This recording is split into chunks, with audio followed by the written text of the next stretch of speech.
Hello बच्चों, पिछले video में हमने थर्ड लेसन शुरू किया था आपकी ज्योग्राफी की बुक का, जो था हमारी बदलती पृथ्वी। ठीक है, तो ये हमने आधा ही पढ़ा था, आज हम इसके आगे पढ़ेंगे।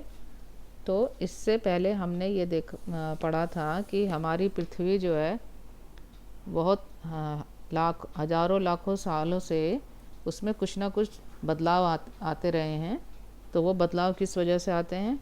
तो अभी जो हमने पहले पढ़ा था उसमें पढ़ा था हमने जो पृथ्वी के अंदर जो जो घटनाएं होती हैं या जो भी प्रक्रियाएं होती हैं उनकी वजह से जो बदलाव आते हैं उन्हें अंतर्जनिक बल की वजह से आते हैं। ये जो आपने चार्ट देखा था, पृथ्वी की गतियाँ यानी पृथ्वी में जो भी मूवमेंट होती है, जो भी चेंजेस आते हैं, तो वो क्यों आते हैं? तो एक था अंतर्जनित बल, जो कि पृथ्वी के अंदर होने वाली घटनाओं के कारण होता है। ठीक है, जिसमें भूकंप, ज्वालामुखी, भूस्खलन और पर्वत निर्माण ये सब होता है। उसके बाद था बहिर्जनित बल, यानी पृथ्वी के ऊपर से लगने वाले बल के कारण जो बदलाव आते हैं। तो वो किस वजह से आते हैं? सबसे इसमें एक ही चीज़ है, अपरदन और निक्षेपण, और जो होता है नदी, हवा, समुद्र की लहरें और हिमनद यानी बर्फ़ की वजह से। तो ये बहिर्जनित जो बल है उसके बारे में हम आगे पढ़ेंगे। तो ये कैसे कैसे ये घटित होता है। मुख्य स्थलाकृतियाँ मतलब हमारी पृथ्वी के ऊपर कुछ आपको आकृतियाँ नज़र आएंगी। तो वो कैसे बनी हैं, किस कारण से बनती हैं, तो वो हम इसमें पढ़ेंगे। अपक्षय एवं अपरदन नामक दो प्रक्रमों द्वारा दृश्य भूमि लगातार विघटित होती रहती है। अब यहाँ पर दो प्रक्रियाओं का नाम आया, अपक्षय एवं अपरदन। इनके बारे में पढ़ेंगे, ये क्या है, जिनकी वजह से हमारी भूमि जो है ना वो विघटित होती रहती है, जिसमें कहते हैं इसमें कुछ टूट फूट होती है या बदलाव आते रहते हैं। तो पृथ्वी की सतह पर शैलों के टूटने से अपक्षय की क्रिया होती है। शैल यानी चट्टानें जब पृथ्वी के ऊपर जब भी चट्टानें टूटती हैं तो उस क्रिया को हम अपक्षय की क्रिया कहते हैं। भूदृश्य पर जल, पवन एवं हिम जैसे विभिन्न घटकों के द्वारा होने वाले क्षय को अपरदन कहा जाता है। और पृथ्वी के ऊपर किस किस चीज़ों से, जल, पवन यानी हवा और हिम यानी बर्फ़ जैसे विभिन्न कारणों से जो हानि या कुछ टूट फूट होती है उसे हम अपरदन कहते हैं। ठीक है, वायु, जल आदि अपरदित पदार्थों को एक स्थान से दूसरे स्थान पर ले जाते हैं। तो ये जो भी टूट फूट होती है उस पर वायु, जल और आदि जो है वो उस पर क्रिया करते हैं। क्या क्रिया करते हैं कि उनको अपने साथ बहा के, जैसे हवा तेज़ चलती है तो उसके साथ में जो धूल के कण है या बालू है, रेत है, कुछ भी चीज़ें हैं, वो उन्हें अपने साथ बहा के ले जाती है। इसी तरह जल जब यानी पानी जब बहता है तो वो भी अपरदित, यानी ये जो शैल जो टूटते हैं, चट्टानें आदि जो टूटती हैं, इन और मिट्टी वगैरह, इन सबको अपने साथ बहा कर एक स्थान से दूसरे स्थान पर ले जाते हैं और फलस्वरूप यानी इसके कारण एक स्थान पर निक्षेपित करते हैं, यानी एक जगह पर उन्हें जमा कर देते हैं, डिपॉजिट कर देते हैं। ठीक है, इस क्रिया को कहते हैं निक्षेपण। ठीक है, वायु, जल आदि अपरदित पदार्थ को एक स्थान से दूसरे स्थान पर ले जाते हैं और फलस्वरूप एक स्थान पर निक्षेपित कर देते हैं, यानी उन्हें डिपॉजिट कर देते हैं, उन्हें जमा कर देते हैं। अपरदन एवं निक्षेपण के ये प्रक्रम पृथ्वी के धरातल पर विभिन्न स्थलाकृतियों का निर्माण करते हैं। अब ये जो दो प्रोसेस आपको बताए हैं, अपरदन यानी जो मिट्टी की जो हानि होती है, टूट फूट होती है वो, और निक्षेपण यानी उनको एक जगह से दूसरी जगह पर जमा करना। इसकी वजह से हमारी जो पृथ्वी है इसके ऊपर कुछ आकृतियाँ बन जाती हैं। ठीक है, अब वो कौन कौन सी आकृतियाँ होती हैं? तो पहले नदी के कार्य, यानी नदी की वजह से क्या आकृतियाँ बनती हैं? नदी के जल से दृश्य भूमि का अपरदन होता है। नदी के जल से भी जो है ऊपर की भूमि जो है अपरदित होती है, यानी एक जगह से दूसरे जगह पर वो पहुंच जाती है। जब नदी किसी खड़े ढाल वाले स्थान से अत्यधिक कठोर शैल या खड़े ढाल वाली घाटी में गिरती है तो ये जलप्रपात बनाती है। यानी खड़ी ढाल कैसी होती है, जैसे आपने ये चित्र में दिखाया गया है, बिल्कुल ऊपर से नीचे एकदम सीधी, ऐसे लग रहा है किसी चीज़ से काट दिया गया हो इसको, इस धरती को। इस तरीके से एकदम सीधी जो ढाल होती है इसे खड़ी ढाल कहते हैं। और जब नदी बहती हुई आती है तो इसके ऊपर से वह बहुत तेज़ी से नीचे गिरती है और ये घाटी एक तरह की घाटी बनी हुई है। और जब इस तरीके से पानी ऊंचाई से एकदम खड़ी ढाल पर गिरता है नदी का तो उससे जलप्रपात बनता है। जलप्रपात यानी जिसे आप झरना भी कहते हैं, लेकिन झरने से भी ज़्यादा बड़ा होता है ये जलप्रपात। ठीक है, अब इसमें जो आपको चित्र में दिखाया गया, जो ऊपर जो है कठोर शैल यानी हार्ड या काफ़ी सख्त जो है चट्टान होती है, और उसके नीचे जो है ये थोड़ा सा सॉफ्ट होता है, यानी इसे कहते हैं मृदु शैल। मृदु शैल मतलब चट्टानें तो हैं लेकिन ये थोड़ी सी मुलायम है इनके मुकाबले, और इनसे ये जो मुलायम जो चट्टानें होती है ना, इनको ये नदी काट देती है लगातार वहाँ से गिरते गिरते। तो इस तरीके से ये जलप्रपात बन जाता है। और यहाँ पर नीले वाले बॉक्स में आपको एक जानकारी दी गई है, बहुत महत्वपूर्ण है, कि विश्व में हज़ारों छोटे छोटे जलप्रपात हैं। सबसे ऊंचा लेकिन विश्व में सबसे ऊंचा जलप्रपात कहाँ पर है, वो है दक्षिणी अमेरिका के वेनेजुएला में, जिसका नाम एंजेल है। और दूसरे नंबर पर है संयुक्त राज्य अमेरिका में, जिसका नाम है नियाग्रा जलप्रपात। और तीसरे नंबर पर आता है अफ्रीका के जिम्बाब्वे में विक्टोरिया जलप्रपात। जैसे इनको इंग्लिश में इसे एंजल फॉल और इसे नियाग्रा फॉल और इसे विक्टोरिया फॉल कहते हैं। जब नदी मैदानी क्षेत्र में प्रवेश करती है, अब जब नदी निकलती तो ज़्यादातर पहाड़ी इलाकों से है, लेकिन जब वो मैदानी क्षेत्र में प्रवेश करती है तो उसकी आकृति या उसकी चाल कैसी हो जाती है, तो वह मोड़दार मार्ग पर बहने लगती है। मोड़दार यानी घुमावदार पे। नदी के इन्हीं बड़े मोड़ों को विसर्प कहते हैं। साथ में ये चित्र दिया गया, आप इसमें देखो, नदी जब मैदानी यानी समतल ज़मीन पर बराबर ज़मीन पे आती है तो किस तरीके से बहती है, इस तरह से उसका रास्ता देखो आप, वो घूम घूम कर इस तरीके से बह रही है। तो जहाँ पर ये मोड़ आते हैं ना, इन्हें कहते हैं विसर्प। ठीक है, ये होते हैं विसर्प, जिसे इंग्लिश में इन्हें लूप भी कहते हैं। इसके बाद विसर्पों के किनारों पर लगातार अपरदन एवं निक्षेपण शुरू हो जाता है। क्योंकि तो जहाँ से ये मोड़ होते हैं वहाँ पर अपरदन यानी मिट्टी का कटाव होने लगता है, और कहीं पर कटाव होता है और कहीं पर निक्षेपण यानी डिपॉजिट होता है। विसर्प लूप के सिरे के निकट आ जाते हैं। समय के साथ विसर्प लूप नदी से कट जाते हैं और एक अलग झील बनाते हैं, जिसे चाप झील भी कहते हैं। ठीक है, अब जिस तरह इसमें चित्र में भी दिखाया गया है, इस तरीके से नदी बहते बहते कई बार अपना रास्ता थोड़ा सा बदल लेती है, तो जो बीच में जो पहले से इस तरीके का लूप बना रह जाता है और उसमें थोड़ा पानी रहता है, तो इसे चाप झील कहा जाता है। कभी कभी नदी अपने तटों से बाहर बहने लगती है, और जब कभी नदी में बहुत ज़्यादा पानी हो जाता है, जब बरसात वगैरह आती है, तो क्या होता है, तट यानी अपने किनारों से भी वो बाहर बहने लगती है, और तब क्या होता है, बाढ़ आ जाती है, और जिससे आसपास के क्षेत्रों में बाढ़ आ जाती है। और बाढ़ के कारण नदी के तटों के निकटवर्ती क्षेत्रों में महीन मिट्टी एवं अन्य पदार्थों का निक्षेपण करती है। यानी जब बाढ़ आ जाती है तो जब उसका पानी बाढ़ का अपने आसपास के क्षेत्र में फैल जाता है नदी का पानी, तो वो अपने साथ जो पहले से बहा के लाई है बारीक मिट्टी और बाकी पदार्थ जो है वो वहाँ पर छोड़ देती है। जब पानी वापस जाता है नदी में तो वो ऐसे पदार्थ वहाँ पर मैदान में जमा हो जाते हैं। ऐसी मिट्टी एवं पदार्थों को अवसाद कहते हैं। इस तरह की मिट्टी जो नदी के साथ बहकर आती है उसे अवसाद कहते हैं।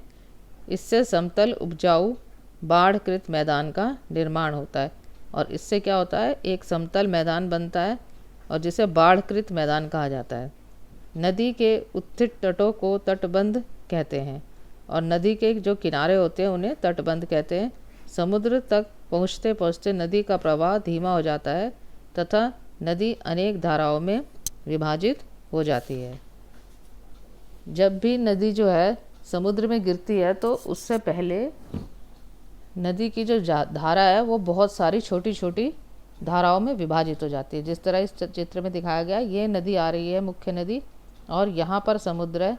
ये ज़्यादा जो पानी है ब्लू कलर, ये समुद्र है। और इसकी नदी की धारा आप देखो यहाँ आकर कितनी सारी धाराओं में डिवाइड हो जाती है, बट जाती है। ठीक है, अब ये जो नदी की धाराएं अलग अलग बटती हैं तो इन्हें कहते हैं वितरिका।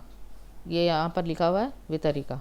ठीक है, और ये इस तरीके का जो मैदान बनता है यहाँ पर, ये मुख्य नदी है और इसकी ये सारी जो धाराएं हैं इनके बीच में जो मैदान बनता है इसे हम कहते हैं डेल्टा, जिनको वितरिका कहा जाता है। यहाँ नदी इतनी धीमी हो जाती है कि यह अपने साथ लाए मलबे का निक्षेपण करने लगती है। प्रत्येक वितरिका अपने मुहाने का निर्माण करती है। सभी मुहानों के अवसादों के संग्रह से डेल्टा का निर्माण होता है। तो जब नदी इस तरीके से विभाजित होती है तो उसकी स्पीड यानी गति बहुत कम हो जाती है, और यहाँ पर वो अपने सारे जो मिट्टी के कण और शैलों के जो टुकड़े और अवसाद जो लेकर आती है वो यहीं पर डिपॉजिट कर देती है, निक्षेपित कर देती है, मतलब यहीं पर जमा कर देती है, और इसमें जो होता है ये बनता है डेल्टा। ठीक है, तो ये क्षेत्र भी बहुत उपजाऊ होता है। ठीक है, बहुत उपजाऊ होता है, यानी यहाँ पे कोई भी फसल वगैरह बहुत अच्छी होती है। अब ये तो हो गई थी नदी की बात। ठीक है, नदी के वजह से हमारी धरती पर क्या क्या बदलाव आए वो आपने देखा।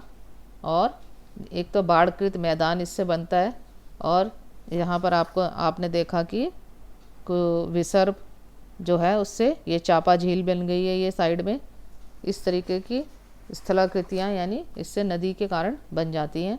और नदी अपने साथ जो है बहुत उपजाऊ मिट्टी बहा कर लाती है, और जहाँ पर वो उस मिट्टी का जमाव कर देती है तो वो बहुत ही उपजाऊ क्षेत्र होता है और वहाँ पर फसलें बहुत अच्छी होती हैं। ठीक है, अब आगे हम पढ़ेंगे समुद्र की तरंग, यानी समुद्र की जो लहरें होती है उनसे क्या क्या चीज़ें बनती हैं, मतलब किस तरीके की बदलाव आते हैं हमारी इस पे पृथ्वी पर। समुद्री तरंग के अपर्दन एवं निक्षेपण तटीय स्थलाकृतियाँ बनाते हैं। अब यहाँ पर भी जो समुद्री तरंग है वो भी अपर्दन और निक्षेपण करती हैं, और उसके जो तट पे जो भी चीज़ें होती हैं वहाँ पर स्थलाकृतियाँ यानी अलग अलग डिज़ाइन का कुछ भी बन सकता है। समुद्री तरंगे लगातार शैलों से टकराती हैं जिससे दरार विकसित होती है। समुद्र की जो लहरें होती हैं वो आपको पता है कितनी बहुत ज़्यादा शक्तिशाली होती हैं, बहुत ही वेग से बहुत तेज़ी से आती हैं, तो और वो शैल यानी चट्टानों से टकराती हैं तो उनमें दरार पैदा हो जाती है, और दरार पैदा हो जाती है तो लगातार जो है चट्टानों से टकराने से वहाँ पर जो है गुफा टाइप बन जाता है, जैसा आपने यहाँ पर ये चित्र में देखा है।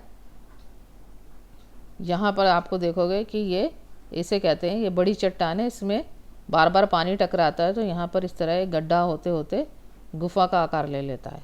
और दूसरी तरफ आप ये देखो कि ये एक चट्टान है और इसमें से पानी टकराते टकराते जो है यहाँ पर छेद हो गया और इससे आर पार जाने लगता है पानी, और इस तरीके को की जो आकृति होती है उसे कहते हैं तटीय मेहराब।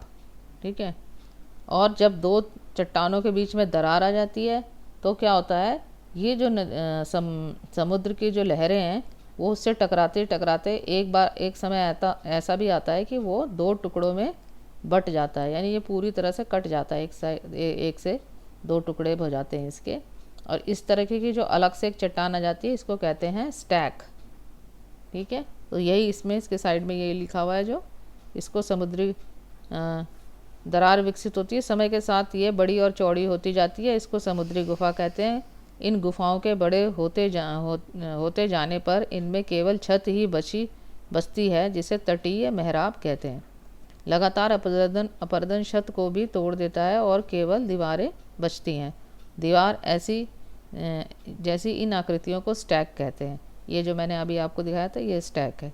समुद्री जल के ऊपर लगभग ऊर्ध्वाकार उठे ऊंचे शैलीय तटों को समुद्र भृगु कहते हैं। समुद्री तरंगे किनारों पर अवसाद जमा कर समुद्री पुलिन का निर्माण करती हैं। अब इसमें दो चीज़ें और आ गई, समुद्र भृग और समुद्री पुलिन। समुद्री पुलिन जो है वो जो अपना जो जिस तरीके से नदी अपने साथ बहा कर लाती है कुछ अवसाद, उसी तरीके से समुद्री लहरें किनारे पर उन्हें जमा कर देती हैं अवसाद को, और उसे कहते हैं समुद्री पुलिन। अब अभी हमने जल का पढ़ा था, ठीक है, एक नदी का जल हो गया और एक समुद्र का जल हो गया, यानी समुद्र के पानी से कैसी कैसी आकृतियाँ बन रही हैं ये आप देख लो, ठीक है। अब जो है हिम नद के कार्य, हिम नद यानी हिम यानी बर्फ़, नद यानी नदी, बर्फ़ की नदी, ठीक है। जहाँ पे पहाड़ी इलाके होते हैं वहाँ पे तापमान बहुत कम होता है, तो जो नदी जो बह रही होती है वो जम जाती है, तो उसको हिम नद कहते हैं, बर्फ़ की नदी। हिमनद अथवा हिमानी बर्फ़ की नदियाँ होती हैं। हिमनद अपने नीचे से कठोर चट्टानों से गोलाश्मी मिट्टी और पत्थरों का अपरदित कर देती है, ठीक है।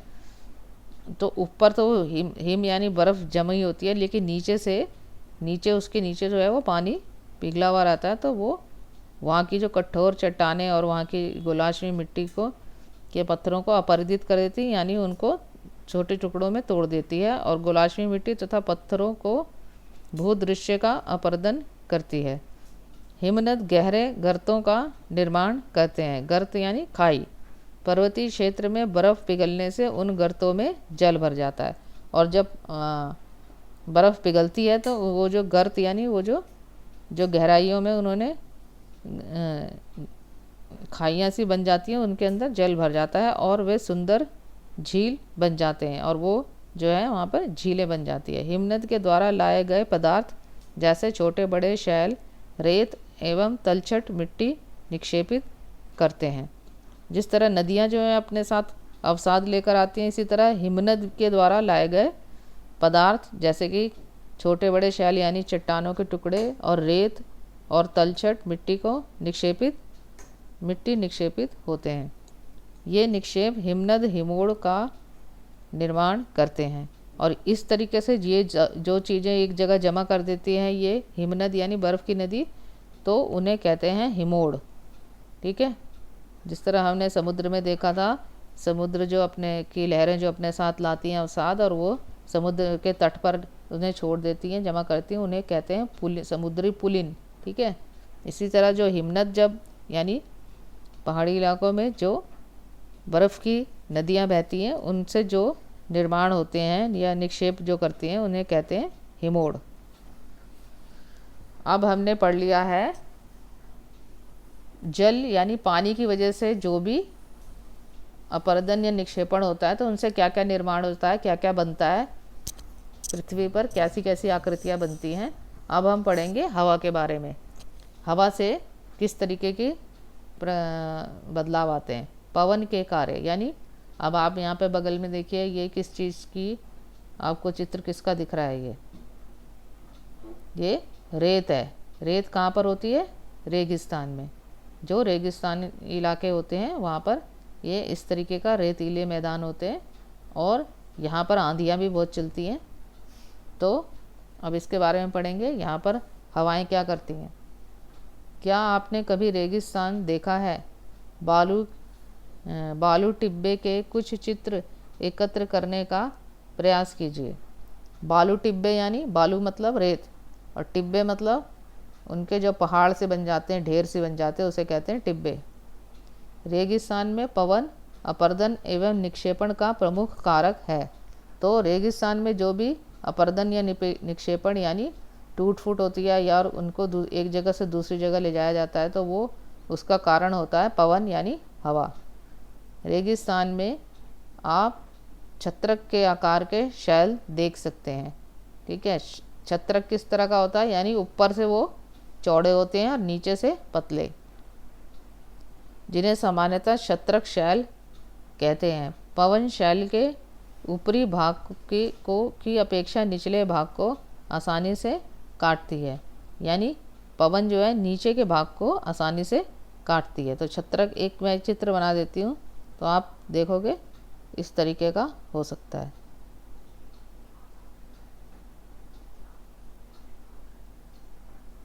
ये जो है ये कोई जो वहाँ पे चट्टानें होती हैं, तो हवा जब चलती है तो वो नीचे से इस चट्टानों को काटती हैं, और वो तो नीचे से पतला हो जाता है और ऊपर से इस तरीके से फैला हुआ रखता है, तो इसे कहते हैं छत्रक शैल। इसलिए ऐसी शैल के आधार संकीर्ण, संकीर्ण यानी पतले, और शीर्ष विस्तृत होते हैं। शीर्ष मतलब ऊपर का हिस्सा, ठीक है, वो विस्तृत यानी फैले हुए होते हैं। पवन चलने पर यह अपने साथ रेत को एक स्थान से दूसरे स्थान पर पहुंचाती है। जब पवन का बहाव रुकता है तो यह रेत गिरकर छोटी पहाड़ी बनती है। इसको बालू टिब्बा कहते हैं। तो इसमें भी क्या होता है, क्योंकि यहाँ तो चारों ओर रेत ही रेत रहती है, तब हवा एक दिशा में चलती है तो सारी रेत जो है उसके साथ उड़कर एक जगह दूसरी जगह पर जाकर वो इकट्ठी हो जाती है और एक पहाड़ी नुमा आकार ले लेती है, तो उसे कहते हैं बालू टिब्बा। जब बालू कण महीन एवं हल्के होते हैं तो वायु उनको उठाकर अत्यधिक दूर ले जा सकती है। जब ये बालू कण विस्तृत क्षेत्र में निक्षेपित हो जाते हैं तो इसे लोएस कहते हैं। चीन में विशाल लोएस निक्षेप पाए जाते हैं। ठीक है, जब बालू के कण छोटे होते हैं, महीन होते हैं, तो ऐसे कणों को हवा अपने साथ उड़ाकर ले जाती है और किसी दूसरी जगह पर फैला देती है, तो इन्हें कहते हैं लोएस। और ये लोएस कहाँ पर पाए जाते हैं, चीन में ज़्यादातर पाए जाते हैं, जिन्हें बहुत बड़े बड़े आकार में होते हैं, वो हमें चीन में मिलते हैं। ओके।